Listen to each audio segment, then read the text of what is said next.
ताज्या बातम्यांसाठी महान करेला सबस्क्राइब करा आणि बेल आयकॉनला क्लिक करा।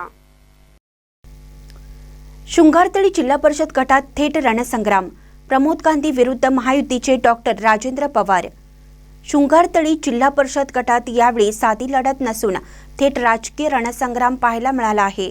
आघाडीचे फायर ब्रँड उमेदवार प्रमोद गांधी आणि महायुतीचे विकासाभिमुख चेहरा डॉक्टर राजेंद्र पवार यांच्यात होणारी ही लढत संपूर्ण तालुक्याचे लक्ष वेधून घेत आहे। दोन्ही बाजूंनी ताकद लावली जात असून हा गट हाय व्होल्टेज राजकीय युद्धभूमी बनला आहे।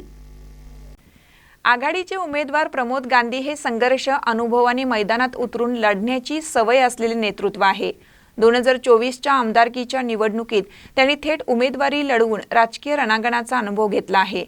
त्या निवडणुकीतून मिळालेली बूथ मॅनेजमेंटची जाण, मतदारांच्या नाडीवरची पकड आणि प्रचारातील आक्रमकता आज त्यांच्या प्रचाराची खरी ताकद ठरत आहे। निवडणूक कशी लढायची हे शिकलेले नाही तर अनुभवलेले नेतृत्व म्हणून त्यांच्याकडे पाहिलं जातं। दुसरीकडे महायुतीचे उमेदवार डॉक्टर राजेंद्र पवार हे शांत पण ठाम, अभ्यासू पण निर्णायक नेतृत्व म्हणून ओळखले जातात। विकास, आरोग्य, शिक्षण आणि मूलभूत सुविधांचा मुद्दा घेऊन ते मैदानात उतरले असून महायुतीची संघटनात्मक ताकद त्यांच्या पाठीशी खंबीरपणे उभी आहे।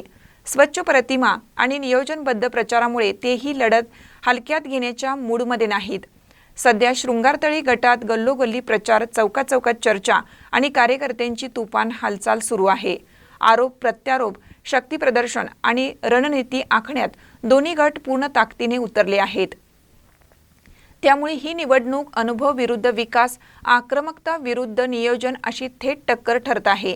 शेवटी 2024च्या आमदारकीच्या लढतीतून मिळालेला अनुभव प्रमोद गांधींना किती फायदेशीर ठरणार आणि महायुतीची संघटन शक्ती डॉक्टर राजेंद्र पवारांना विजयाकडे नेणार का याचा फैसला मतदार राजा करणार आहे।